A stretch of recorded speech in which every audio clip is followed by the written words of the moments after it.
India के पास में farmer ही है जो हमारी इकोनॉमी को बूस्ट करने का काम कर रहा है। सोयाबीन मुझे चाहिए बेस्ट क्वालिटी का, एमपी, राइट। जीवन जीने की कला है खेती।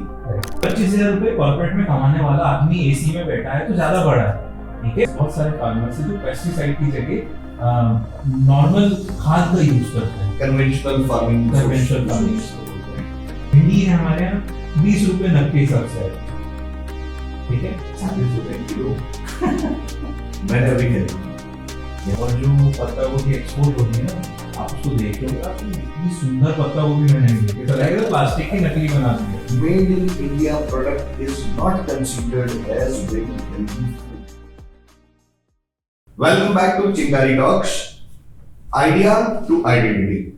पिछले एपिसोड में हमने देखा था कि हम मिले थे यश भाई से, जो change maker of the year 23 के विनर थे, और उनसे हमने बहुत सारी बात की थी कि मार्केट में, फूड इंडस्ट्री में किस तरीके के नए इनोवेशंस हो रहे हैं और ग्लोबलाइजेशन के क्या इम्पैक्ट आ रहे हैं हमारे खाने के ऊपर। तो आज उसी पे अगला जो टॉपिक है, जो बहुत ही ज्यादा इंपॉर्टेंट है हमारे लिए और हमारी आने वाली जनरेशंस के लिए, कि हमारे थाली में आने वाला खाना एक्चुअली में बना कौन रहा है। क्या ये फार्मर बना रहा है, ये हम चूज कर रहे हैं, या कॉर्पोरेट जो इस पूरे इकोसिस्टम में इन्वॉल्व है और उसको ड्राइव कर रहा है, वो इस खाने का असली मालिक है। तो वेलकम बैक यश भाई। आज आपसे इन चीजों पे मुझे जवाब चाहिए कि हमारी वैल्यू इस पूरे सिस्टम में कहाँ है। क्या जो इस खाने को बना रहा है, या जो इस खाने को उगा रहा है, या जो इस खाने को बेच रहा है, क्या कहेंगे इस बारे में? आपने फार्मर, कॉर्पोरेट, पॉलिटिक्स, कल्चर सबको मिक्स करके मुझे एक ऐसी सिचुएशन में डाल दिया है जिसके ऊपर बात करना काफी एक ट्रिकी सेट ऑफ आंसर है। बट हाँ, मैं इसको एक सिंप्लीफाई वे में आपको डिलीवर करने की कोशिश करूंगा। आज के टाइम पे हमारी जो इकोनॉमी है, किसी भी कंट्री की इकोनॉमी को उठा लीजिए, विदाउट फार्मर कोई इकोनॉमी नहीं चल सकती। बिल्कुल सही है। और इंडिया के पास में फार्मर ही है जो हमारी इकोनॉमी को बूस्ट करने का काम कर रहा है, राइट। आपका जो दूसरा सवाल था कि इसको ओन कौन कर रहा है, गवर्न कौन कर रहा है। सो जो जितनी भी फूड इंडस्ट्री है, जितनी भी मार्केट है, आप कोई भी जीडीपी किसी भी कंट्री की उठा के देख लो, आप petroleum comes first, then food comes second, right? So it plays a very big impactful role in whole of the market. आप इतिहास उठा के देख लो, India is one of that country जिसने फूड को सप्लाई करने का काम इमरजेंसी में अलग अलग कंट्री के लिए किया है। बिल्कुल। जब हमारे यहाँ पे आपदा नहीं थी, हमारे पास में सरप्लस फूड था, आज हमारा अनाज का भंडार, सरकारी भंडार जिसको बोला जाता है जी, आप उसी को देखेंगे तो it is that much surplus कि आज से 6 महीने तक भी अगर हमारे देश में अनाज का एक दाना भी न उगे, तो भी हमारी सरकार या हमारी गवर्नमेंट 6 महीने तक हमारे देश के हर वासी को खाना प्रदान कर सकती है। ये हमारी एक ताकत है, ये हमारी एक यूएसपी है। अब रही बात इसको गवर्न करने की, देखिए कोई भी सिस्टम जब फॉर्म होता है किसी भी चीज का, जब हम इनिशियलाइजेशन करते हैं, सो हमें कुछ नियम कायदे बांधने पड़ते हैं। अगर हम जैसे इंसान हैं, अगर हम नियम कायदों में बंधे नहीं हैं, तो हम जानवर समान हैं। बिल्कुल सही है। हम बोल सकते हैं, दैट डजंट मीन कि हम स्मार्ट रेस है। हमको जो स्मार्ट बनाता है, हमको जो अगर कुछ बेटर बनाता है, तो नियम, रूल्स, रिस्ट्रिक्शंस, कुछ कानून है, राइट। अब रही बात इसको गवर्न करवाने की और प्लस ओन करने की, so yes, a lot of corporates, a lot of society, a lot of powerful people, a lot of races own particular segment of food products और cultural food products, आप जिसको अगर बोल रहे हैं। जैसे अगर आप बताइए मुझे, सबसे बेस्ट राइस कहाँ का मिलता है अर्थ के ऊपर? सबसे बेस्ट बासमती राइस छत्तीसगढ़। फिर से सोचिए, अर्थ के ऊपर बेस्ट बासमती राइस कहाँ मिलेगा? हमारे पड़ोसी मुल्क हैं, एग्जैक्टली, वहां का बेस्ट बासमती राइस रहेगा। अब आप सोचेंगे राइस तो हमारे केरला में होता है, राइट। हमारा जो सेंट्रल इंडिया से लेके साउथ इंडिया तक का जितना पोर्शन है वो सारा राइस ड्रिवन है। और बासमती राइस तो हम छत्तीसगढ़ को धान का कटोरा कहा जाता था। और जीरा शंकर, जितना मैं जानता हूँ, Jeera Shankar is one of the kind basmati rice we used to produce earlier time, but अभी तो उसका नाम सुनने में नहीं आता है। आप उठा के देखिएगा थोड़ा सा डेटा को, ministry of commerce government of India की साइट है, आप उसका डेटा थोड़ा सा रिसर्च करिएगा। इंडिया से जितने भी फूड के इंपोर्ट एक्सपोर्ट होते हैं, जितने भी कॉमर्स से रिलेटेड जितने भी चीजें होती हैं, वो सब डेटा आपको वहाँ पब्लिकली अवेलेबल है। अगर आपको उसको एक्स्ट्रा निकालना है तो data.gov.in गवर्नमेंट ऑफ इंडिया की पब्लिक साइट है, everything is public. Very good. ठीक है, अब जो बेस्ट बासमती राइस है जो बायर्स को सबसे ज्यादा प्रेफर्ड रहता है, दैट कम्स फ्रॉम अ पड़ोसी मुल्क, मुझे बताने की जरूरत नहीं है। और वो नॉर्थ इंडिया में, हमारे नॉर्थ इंडिया में आपको सरप्लस मिल जाएगा। ओके। देन वो अर्थ का सबसे बेस्ट मैं आपको बता रहा हूँ, इंडिया का बेस्ट तो केरला से आता है, बट अर्थ का सबसे बेस्ट बासमती राइस वहां से आता है। आपको पता है बिक्सिन नाम का बीज होता है? नो, मेरे ख्याल में कई लोगों को नहीं पता होगा। बिक्सिन एक घास की प्रजाति का एक बीज होता है, और वो मान लो 50,000 रुपए किलो से लेके तो 2 करोड़ रुपए किलो तक बिक जाएगा, डिपेंडिंग अपॉन द बायर या उसका कंसंट्रेशन। और वो अर्थ पे सिर्फ 2 जोन में मिलेगा। सरप्लस में हो सकता है कोई 101 किलो उगा ले, बट सरप्लस में अर्थ पे सिर्फ 2 कंट्री में मिल रहा है, एक अफ्रीका, एक इंडिया। क्या बात है। सो हम ऐसी चीजों को प्रोड्यूस कर रहे हैं Yes. जो शायद हमारी सोसाइटी अवेयर ही नहीं है इस बारे में। जिस कंट्री के अंदर ऐसी चीजें ग्रो होती हैं, देयर कम्स द मोनोपोली, जो मार्केट को लीड करते हैं। जो आपका पहला सवाल था कि कैसे कौन इसको गवर्न कर रहा है, लीड कर रहा है। सो अगर अर्थ पे सिर्फ मेरी कंट्री के अंदर एक पर्टिकुलर सीड ग्रो हो रहा है, तो मैं कोशिश यही करूंगा कि मेरे रेट आप मुझे दे, मेरी बिडिंग पे, तो कंट्रोल पूरा मेरा रहेगा। बिल्कुल। So this is how things run.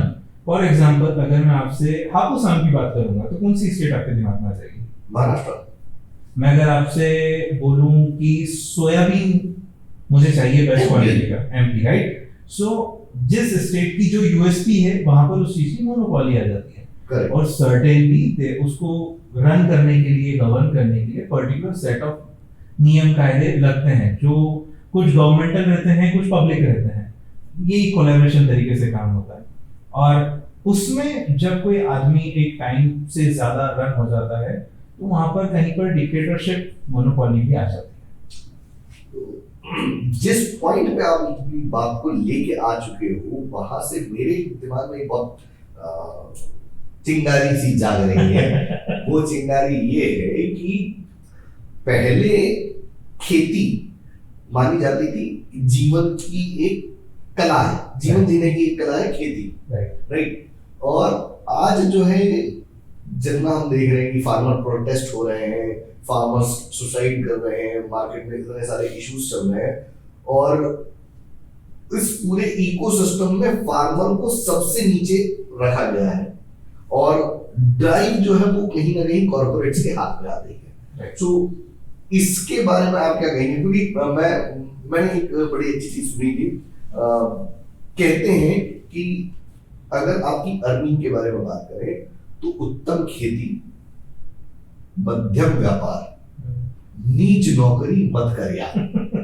सो अगर आप इस हिसाब से देखें तो सबसे बेस्ट क्या है? खेती।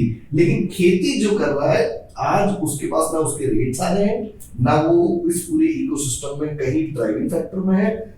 फसल ज्यादा हो जाती है तो रेट्स नहीं मिलते, फसल कम हो जाती है तो रेट्स नहीं मिलते, और फूड मार्केट जो है वो बहुत बढ़ रहा है। सो इस बारे में आप क्या बोलोगे? ये काफी बड़ा सेगमेंट आपने एकदम पिक कर लिया।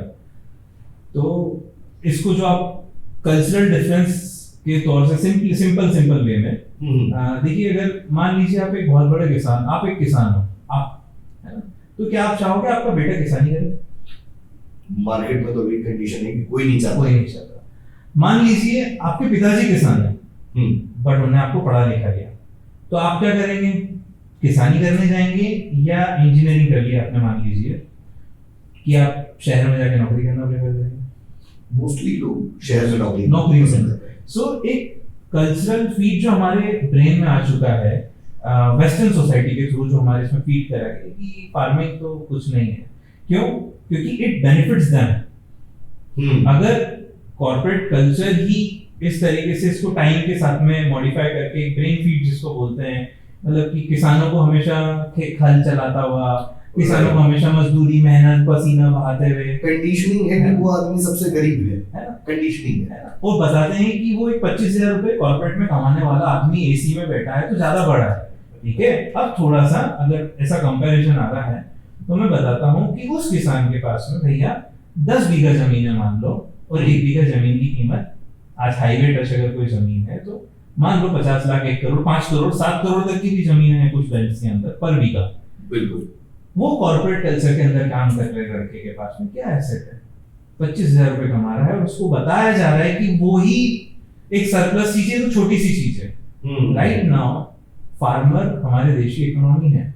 बिल्कुल। क्या कोई भी कॉर्पोरेट कल्चर से किसी को उठा के ले लीजिए, उससे अगर बोलेंगे ना कि एक हल चला के दिखा दो किसान जैसा, नहीं चला सकता। अगर किसान खेती नहीं करेगा, अगर किसान अनाज उगा के नहीं देगा तो कॉर्पोरेट कुछ काम नहीं कर सकता। सो एक सिस्टम है, एक माइंडसेट है जो टाइम के साथ में फीड किया गया। इसको इससे ज्यादा सिंपल वे में हम कुछ भी नहीं बता सकते। तो अगर इस बात को मैं लेके चलूं कि हाँ फार्मर है, उसके पास पोटेंशियल बहुत है, उसको सही चीज नहीं मिल रही, then how you are helping them? If I talk about right eat, तो राइट ईट उन फार्मर्स को कैसे एम्पावर कर रहा है, उनकी लाइफ में क्या चेंज ला रहा है? आप जो बना रहे हो ये सिर्फ आपका जीवन और बाकी खाने वालों का जीवन बदल रहा है, या जो इसको उगा रहे हैं उनके जीवन में भी कुछ एम्पावरमेंट आ रही है राइट ईट्स के साथ जुड़ के? देखिए सर, जो फार्मर्स हैं, फार्मर के साथ में एक छोटी सी, देखिए हर चीज के साथ में एक प्रॉब्लम भी, एक सॉल्यूशन भी है।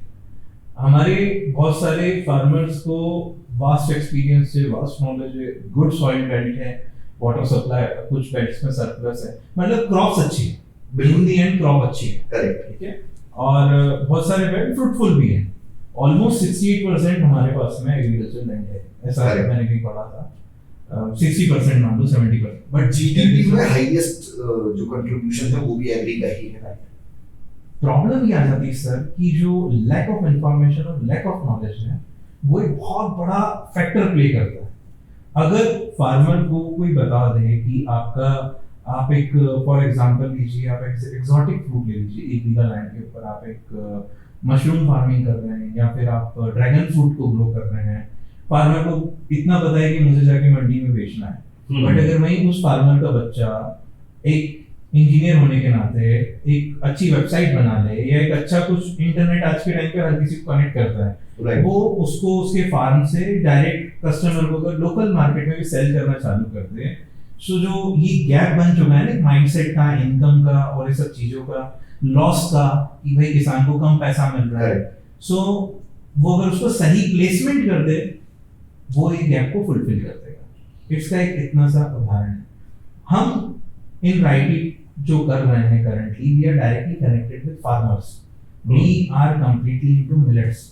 ओके, मिलेट्स की एक प्रॉब्लम है, मिलेट्स एक्चुअली फार्मिंग के थ्रू ग्रो नहीं की जा सकती। मिलेट एक घास का बीज होता है और जिस सॉइल के अंदर अगर पेस्टिसाइड डल जाएगा जी, या इतिहास में कहीं भी डला होगा, तो उस सॉइल के ऊपर मिलेट नहीं हो सकता।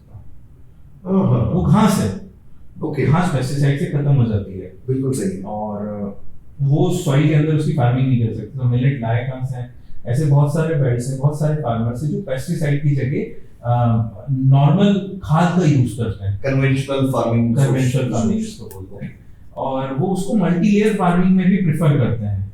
ओके, ये नए नए कॉन्सेप्ट्स हैं एग्रीकल्चर टेक्नोलॉजी के अंदर नए आ चुके हैं, और उस कारण से हम लोग उनसे कुछ रिसोर्सेस हमारे लिए रेडी करवाते हैं कि just give us this kind of millet, अगर आप कर रहे हो this kind of fruit, then we process it and then we supply it. तो फार्मर को भी अच्छा रेट मिल गया बिकॉज वो हमारे लिए कस्टम काम कर रहा है। कस्टमाइजेशन जहाँ है वहाँ पर उसको एक अच्छा प्राइस दिया जाता है।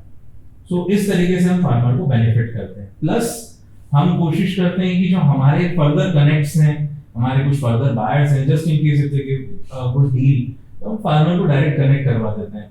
आप बिलीव नहीं करोगे, मेरे साथ में बहुत सारे कुछ ऐसे बैंकिंग सेक्टर के एम्प्लॉयज थे जो फादर के पास में एक अच्छा एग्रीकल्चर लैंड है और वो एक बैंक में नौकरी कर रहे हैं। I asked them, I told them कि क्या एक अपॉर्चुनिटी तुम मिस कर रहे हो। They are having 20 bigha of land in the name of your father और तुम यहाँ 50,000 रुपए की नौकरी कर रहे हो और परेशान हो रहे हो। Go support your father, go back to your land, अपने नॉलेज का, अपने एजुकेशन का सही जगह यूटिलाइजेशन करो and make money. Either way हम क्यों मेहनत कर रहे हैं? बिल्कुल सही। पैसा कमाने के लिए। तो अगर तुम्हें पैसा कमाना ही है तो पापा से बोलो 2 बीघा में मुझे कुछ ये फ्रूट्स उगाने हैं, just go over to the online market, आपको 50 बायर मिल जाएंगे। आप प्रोडक्ट दो तो सही, आप टच तो करो, कनेक्ट तो करो। यश भाई, आपने जहां पे बात लगाई वहां पे, क्योंकि मैं खुद एग्री बैकग्राउंड से हूँ जी, मैंने 22 साल एग्री बैकग्राउंड में काम किया है, तो यहाँ पे एक ट्रांजैक्शन फेज चल रहा है इंडियन एग्रीकल्चर में। और कई लोगों को नहीं पता होगा कि आज की डेट में खेती के अंदर ड्रोन्स का इस्तेमाल हो रहा है। ठीक है, खेती में एआई टेक्नोलॉजी का इस्तेमाल हो रहा है कि अगर आपके पास एक लैंड है, उस लैंड में एआई आपको सजेस्ट कर रहा है कि कहाँ खाद डालनी है, कहाँ पे पेस्टिसाइड डालना है, किस लैंड में कौन सा प्रोड्यूस आपको फसल लेनी है। ये सारी चीजें भी इसमें इन्वॉल्व हो रही है, इनकॉर्पोरेट हो रही है। There are an number of big corporate players who are entered into this and ये चीजें अभी लोगों को पता नहीं है। करेक्ट। सो इसमें एक चीज और आती है कि ये सब जो हो रहा है, सारा इनोवेशन और इन्वॉल्वमेंट और सारा कॉर्पोरेट्स का इसमें एंट्री हो रहा है, आपको रियली लगता है कि ये फार्मर्स को इससे कुछ मदद मिल रही है कि ये सिर्फ एक बल्ला है जिसमें बस कहानी चल रही है, लोग इन्वेस्टमेंट कर रहे हैं और जो एंड यूजर है उस तक कुछ नहीं पहुंच रहा है? ऐसा कुछ है क्या? नहीं सर, देखिए हर सिक्के के 2 पहलू होते हैं। बिल्कुल, नो डाउट काफी बेल्ट्स के अंदर इंडिया में फार्मर्स को बहुत बेनिफिट्स हैं एंड नो डाउट काफी बेल्ट्स में फार्मर्स को काफी नुकसान भी है। ओके। इसमें बहुत सारा कॉर्पोरेट कल्चर इन्वॉल्व रहता है, बहुत सारी पॉलिटिक्स इन्वॉल्व रहती है, बहुत सारे कुछ मिसलेनियस फैक्टर्स इन्वॉल्व रहते हैं। अभी रिसेंट में मैं महाराष्ट्र गया था, मेरे कुछ आम का ऑर्डर था, तो हमें मैंगो मिलता है 1 मार्च से लेकर 15 अप्रैल के बीच में। बिल्कुल। खेत से वो झाड़ के झाड़ में बुक करने पड़ते हैं, बट उसकी बुकिंग का टाइम रहता है नवंबर दिसंबर। सो प्रायर टू 3-4-5 मंथ्स हमको उसे बुक करना पड़ता है। वहाँ जब पहुंचा, there was a very humble guy, किसान था, साउथ इंडियन, और ही walked in very like a short shorts में, चड्डा पहने, बिल्कुल गोवा वाली वाइब में।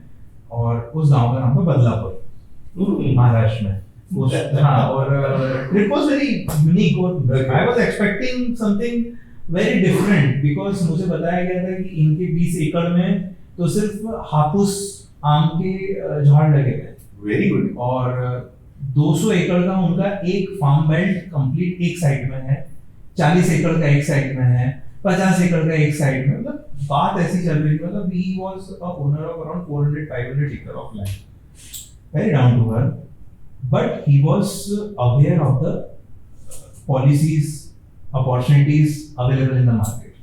So what he did, he connected to the internet.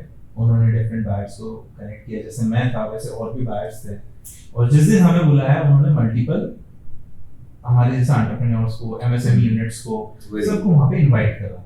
So 50-60 of us were there. We recognized their capacity, they recognize our capacity, we collaborated. उनका बस point ये था कि मेरे 20 एकड़ के आम के खेत की मुझे दिसंबर में बुकिंग करनी है, वाओ, जिसका पेमेंट एडवांस मुझे मिलेगा, मुझे इनको सरप्लस सप्लाई एक बार में दे देंगे। ट्रांसपोर्ट नेगोशिएशन जो कुछ भी है उस टाइम पे डिसाइड हो गया। So that was a smart trick. और उस टाइम पे उन पॉलिसीज को सपोर्ट करने के लिए भी गवर्नमेंट की फैसिलिटीज अवेलेबल थी। So that was a fruitful environment. अब आप वहीं पर उठा लीजिए दूसरा बेल्ट, मैं उस बेल्ट का नाम नहीं लूंगा, मैं उस स्टेट का भी नाम नहीं लूंगा, बट वो काफी सूखा बेल्ट है, ठीक है। अब वहां पे पानी की इतनी कमी है, बट वहां पे गवर्नमेंट की 2 स्कीम्स, एक जगह वो एग्रीकल्चर के लिए कुछ पॉलिसीज सपोर्ट करती हैं कि हम आपको वाटर सप्लाई करेंगे, तो जिन किसानों को मिल गया उनका तो फायदा हो गया, बिल्कुल। लेकिन जिन किसानों की तरफ से कुछ हिस्सा रेवेन्यू हफ्ता जिसको बोलते हैं वो नहीं गया तो उनका नुकसान हो गया, उनको पानी नहीं मिला। बहुत सारी फसलें से आप हमारे एमपी में उठा के देख लीजिए, एमपी में सोयाबीन की खूब खेती होती है, मान लीजिए ओले गिर गए, ज्यादा बारिश हो गई, खराब हो गई, कोई बात नहीं, इंश्योरेंस है, बट अगर किसान का नुकसान हो गया, आपको क्या लगता है वो मान खराब हो गया आपका अनाज तो किसी काम का नहीं है, ऐसा नहीं है। हर चीज की एक वैल्यू है, आपको बस उसे सही जगह पे बेचते आना चाहिए। There are a lot of industries जो उस खराब फसल खराब अनाज को भी खरीदती हैं, बट क्योंकि किसान को वो चीजें पता नहीं है तो वो उस चीज को डिलीवर नहीं कर पाते हैं। आपको पता है इंडिया के अंदर अभी जब से कोयला महंगा हुआ था तब से गवर्नमेंट ने बोला था कि हर कोयला वाली इंडस्ट्री को 3-5% का व्हाइट कोल यूज करना है। व्हाइट कोल कैसे बनता है? भूसे से। ओके, ठीक है, भूसा वेस्ट ही है, या फिर आप उसके अंदर जैसे कोई सी भी खराब फसल को भी यूज करके आप उसका ब्रिकेट्स बना सकते हो, 1-1 किलो 2-2 किलो आधा किलो जैसी ब्रिकेट्स बनती है और वो एज एन ईंधन यूज किया जाता है, उससे पॉल्यूशन भी कम होता है और कोयले का एक जो हमारा प्रॉब्लम है वो भी थोड़ा बहुत फुलफिल हो जाता है। तो जहाँ फसल खराब हुई, कुछ किसान को जिनको पता था कि मेरी फसल तो गई, नुकसान तो हो रहा है, अब इसका करूं क्या? तो अधिकतर लोग क्या करेंगे, उसको सुखाएंगे, आग लगा देंगे। Some smart players what did, वो उस फसल को लिया, उन्होंने उसको ब्रिकेट्स वालों को दे दिया कि अपनी मशीन में कंप्रेस करके व्हाइट कोल बना दो, सिंपल, पे द प्राइस। Very good. तो कुछ नहीं से कुछ तो सही मिला। सो जो आपका सवाल था कि फार्मर्स को इन सब चीजों से फायदा है नुकसान है, तो फायदा भी है और नुकसान भी है, बट आपको सही चीज को सही जगह पे सही तरीके से इंप्लीमेंट करते आना चाहिए। Very good. तो इसमें जो स्टार्टअप्स हैं लाइक राइट ईट, जैसा आपका स्टार्टअप है, ये अपने फार्मर्स की कैसे मदद कर रहा है? सी करंटली हम बहुत सारे फार्मलैंड से जुड़े हुए हैं जी। इंटरनेशनल मार्केट के अंदर बहुत सारे बायर्स हैं जिनको इन क्रॉप्स, फ्रूट्स, वेजिटेबल्स की रिक्वायरमेंट रहती है, और फार्मर और बायर के बीच में गैप है। बिल्कुल, बहुत बड़ा गैप। We are a bridge, right, we act as a bridge. What we do, हम उन बायर्स से कम्युनिकेट करते हैं that we are having this particular nutritional value of soil, crop, fruit. Farmer से बात करते हैं कि this buyer is paying particular amount of money, security है। फार्मर को भी अच्छा लगता है कि मान लीजिए मिर्ची की फसल है, 12-15 दिन के अंदर वो एक बार उग जाए पौधा, तो 12-15 दिन में फसल उगनी चालू हो जाती है।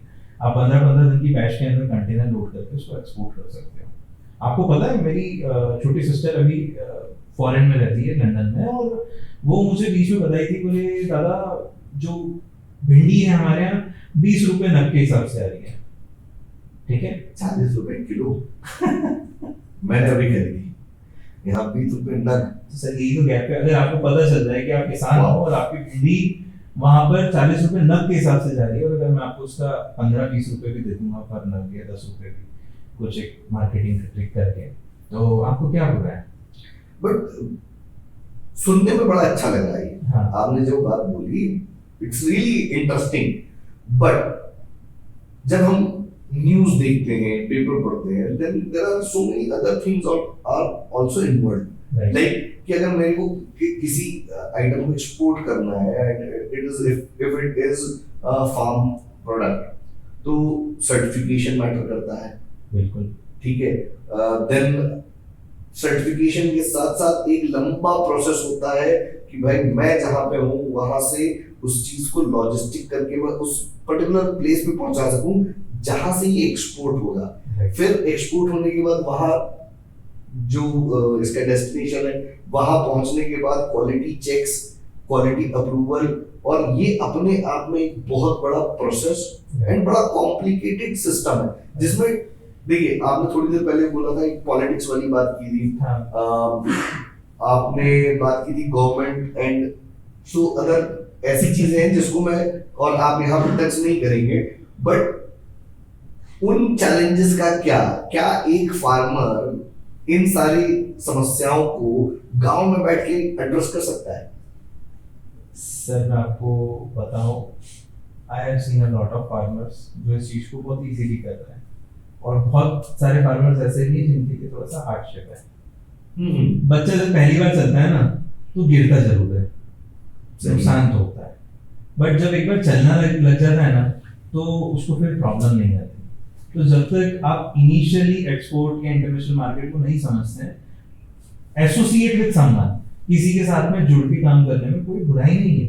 There are multiple people who export but they are not farmers. जैसे मैं मेरे पास में फार्मिंग नहीं है, तो मैं मल्टीपल फार्मर से कनेक्टेड हूँ। I take from them, give them a good share. आप शेयर अच्छा दो, हर कोई पैसे के लिए काम कर रहा है सर। अगर आप लोकल मार्केट में सेल कर रहे हो, आपको नहीं उसका कॉस्ट मिल रहा है, बेटर मार्केट में प्लेस करो। और जो आपको नॉलेज नहीं है, पे a particular price and share the profit, और आप उसको फॉरवर्ड करो, क्योंकि सबको सब कुछ नहीं मिलता, सबके पास सब कुछ नहीं होता। तो जो इंपोर्टर है, जैसे हम यहाँ पे बड़े आराम से सब्जी खाना फेंक दिया जाता है इंडिया के अंदर, बट वहीं पर बहुत सारी कंट्रीज ऐसी हैं जहाँ पर इतना कोल्ड रीजन है, 4 सब्जी के अलावा कुछ भी नहीं उगता है। पत्ता गोभी, आलू, टमाटर, या एक आध कुछ और कुछ पत्ते वाली सब्जी देख लो, इसके अलावा उनके पास कुछ भी नहीं है। उनको आप भिंडी बोसा दो, उनके लिए एक्सोटिक वेजिटेबल है। बट जिस आदमी को पता है कि मुझे इस पर्टिकुलर बायर को भिंडी सप्लाई करनी है, फॉर एग्जांपल, बट उसके पास में भिंडी का प्रोडक्शन नहीं है, so he will associate with the farmer. Farmer से बात करेगा कि ये सारी लायबिलिटीज जो है वो मैं हैंडल करता हूँ, I will assist you, you assist me with the resources, I will assist you with the paper, let's collaborate, और हम इसको मिलकर एक्सपोर्ट करते हैं। तो यस भाई, इसमें एक चैलेंज और भी था जी। जो मतलब दिखाया और बताया तो बड़ा जाता है कि भाई खेत से सीधे आपकी प्लेट में, ठीक है, directly farmer to your home. और आज की डेट में कई सारे स्टार्टअप्स इस पे भी काम कर रहे हैं, बट ग्राउंड लेवल पे देखा जाए तो रियलिटी वैसे दिख नहीं रही ना। कैसे? क्योंकि जो बीच में है, जिसके पास मार्केट है, जो मार्केट कनेक्ट कर पा रहा है, he is making money, but the person who is growing the vegetable or who is growing the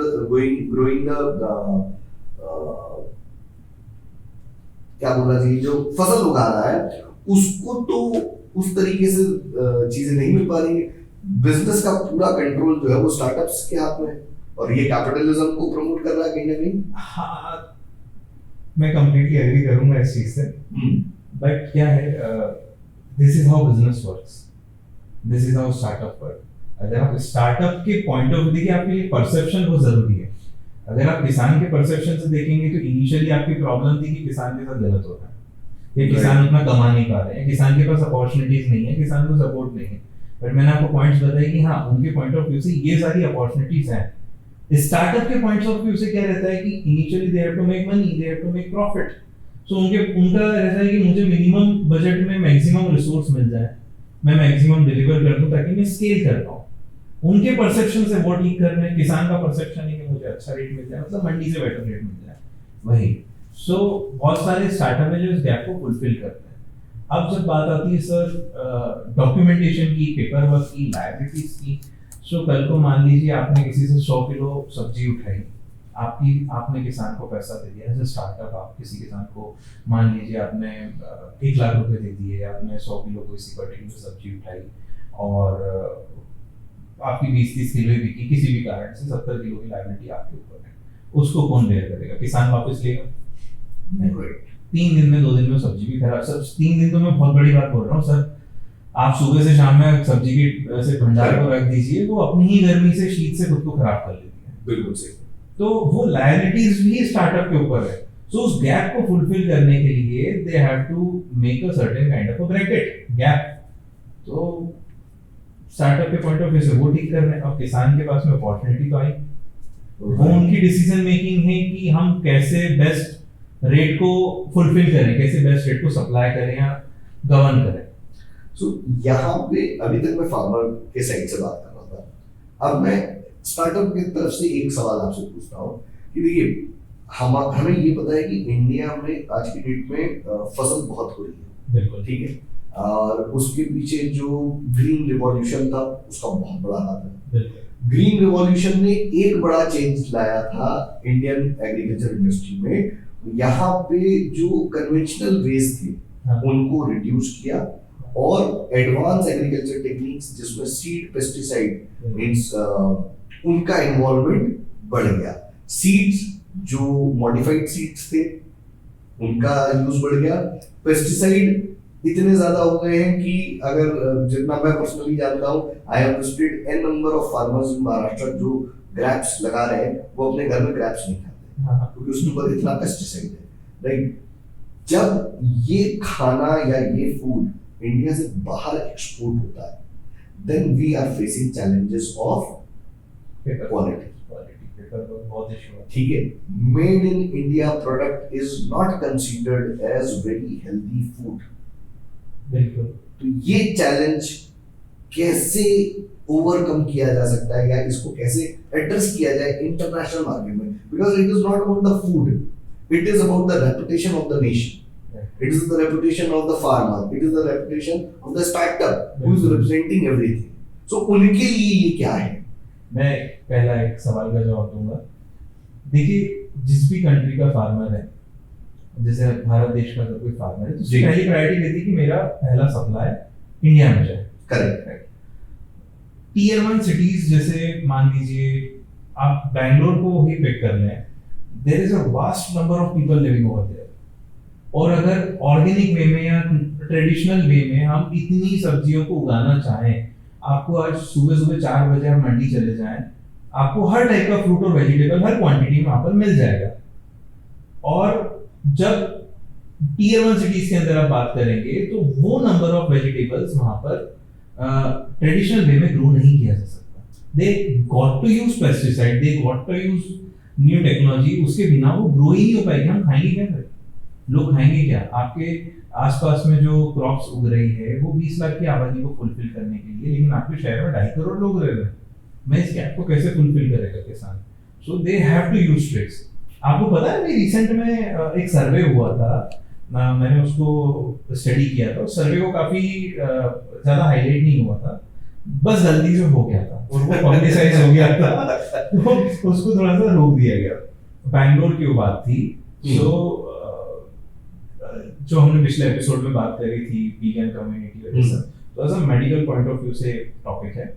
सो कोई भी सब्जी जब उगती है तो लीगल उसके अंदर जो as per the food norms उसके अंदर जो पेस्टिसाइड कंटेंट आना चाहिए वो रहता है 0.33 के आसपास कुछ, राइट, नेग्लिजिबल। जब उस सब्जी का टेस्ट किया गया सो उसमें ऑलमोस्ट मोर देन 50% पेस्टिसाइड था। हाँ, जो लोग मिर्ची खाते हैं, आप लोगों को ये बता दूं कि हरी मिर्च में अब तीखापन मिर्ची का नहीं है, इट इज ऑल पेस्टिसाइड। बिल्कुल। तो जो सबसे ज्यादा पानी एब्जॉर्ब करती हैं उन सब्जियों में आपको ज्यादा पेस्टिसाइड मिलेगा, और जो कम एब्जॉर्ब करती है आपको कम मिलेगा। अब ज्यादा एब्जॉर्ब करने वाली सब्जी होगी आपके पास में ककड़ी, मूली, गाजर, राइट। कौन खाते हैं? बोले हम हेल्दी खाना खा रहे हैं, हम हेल्दी डाइट फॉलो कर रहे हैं। तो जो फैक्टर है ना जिस कारण से बोले हम तो बहुत अच्छा अच्छा खा रहे हैं, हेल्दी खाना खा, फिर हमारे ऑर्गन्स कैसे खराब हो, हम कैसे डैमेज हो गए। आपने एक मेडिकल की रिसर्च थी, उसके अंदर इशू आया था इनफर्टिलिटी का। यस, इनफर्टिलिटी पहले इतना बड़ा मेजर कॉज नहीं था, Correct. हाँ, बट उस स्केल पे नहीं था जितना आज है। बिल्कुल। इनफर्टिलिटी का जब आप पेस्टिसाइड के साथ में कॉम्बिनेशन में लाओगे तो डायरेक्ट रिलेशन इनडायरेक्ट रिलेशन बनता है, रिलेशन बनता है। आप तो ये समझ लो, आप अगर पेस्टिसाइड कंज्यूम कर रहे हो, आपकी बॉडी के अंदर आपके ऑर्गन डैमेज होंगे, आपकी बॉडी के अंदर उतनी कैपेसिटी नहीं है, it is kind of a slow poison, right. But वहीं दूसरा पॉइंट ये हो जाता है कि यूज नहीं करेंगे तो खाएंगे कैसे, फुलफिल कैसे करेंगे। और जो आपके सीड्स हैं आज के टाइम पे, आपको पता है कैसा सीड फॉर्म किया था ग्रेप और टमाटर को हाइब्रिड करके। तो जैसे ग्रेप्स का एक गुच्छा उगता है वैसे टमाटर का गुच्छा उग रहा है। तो उस गैप को फुलफिल करने के लिए न्यू रिसर्चेस करनी पड़ रही है, वरना बहुत सारे लोगों को तो खाना पहुंच ही नहीं पाएगा, सब्जी फल फ्रूट पहुंच ही नहीं पाएंगे। अब जब आपने एक्सपोर्ट की बात करी, मैंने इंडिया लेवल की बात करी कि मेरे शहर का खाना मेरे आसपास के खेतों से आ रहा है। जितना बड़ा शहर उतनी ज्यादा मुझे पेस्टिसाइड का कंजप्शन या टेक्नोलॉजी का कंजप्शन या सीड्स का कंजप्शन उतना ज्यादा रहेगा। अब अगर मैं इंटरनेशनल मार्केट की बात करूं सो इन्हीं बेल्ट्स के अंदर अच्छे फ्रूट्स जो होते हैं, जैसे मैंने आपको अभी मैंगो का एग्जांपल दिया, तो एक पर्टिकुलर मैंगो है, उस मैंगो के ऊपर अगर एक दाना काला निशान भी नहीं है, डॉट भी नहीं है, सो वो मैंगो हाई क्वालिटी का है, उसकी साइज की ग्रेडिंग होगी, उसके कलर की ग्रेडिंग होगी, टेक्सचर की ग्रेडिंग होगी, उसकी एज के हिसाब से उसकी ग्रेडिंग होगी, और then it will only be exported. और उस बैच में से जितना भी रिजेक्टेड मैंगो रहेगा वो इंडिया में आएगा। Okay, it is a very big thing जो मैं आपसे शेयर कर रहा हूँ इस मार्केट की। तो उसी टाइप से इन सब फ्रूट्स एंड वेजिटेबल्स का भी चलता है, जैसे पत्ता गोभी है, भिंडी है, मिर्ची है, ये बहुत हाई एंड वीगन कम्युनिटी की डिमांड की करेक्ट सब्जी है, और इसका एक्सपोर्ट इंडिया से बहुत सारा होता है, बहुत सारा अच्छी क्वांटिटी में होता है। और जो पत्ता गोभी एक्सपोर्ट हो रही है ना, आप उसको देख लो, आप उसमें इतनी सुंदर पत्ता गोभी मैंने नहीं देखी, ऐसा लगेगा प्लास्टिक की नकली बना दी है। ओके, सो ठीक है यश भाई, this is something really great which we never used to listen from anyone else. सवाल बहुत सारे हैं बिल्कुल, क्योंकि ये सवाल सिर्फ यश या स्टार्टअप के नहीं है, ये हमारी हेल्थ के भी है, हमारी इकोनॉमी के भी है, और हमारी फ्यूचर जनरेशन के लिए भी है। सो यश को मैं आज तो यहीं पे छोड़ूंगा, लेकिन यश, we want to see you back into the action again here, and we'll see you again in next podcast. बिल्कुल, Thank you, Ysh bhai. Thank you.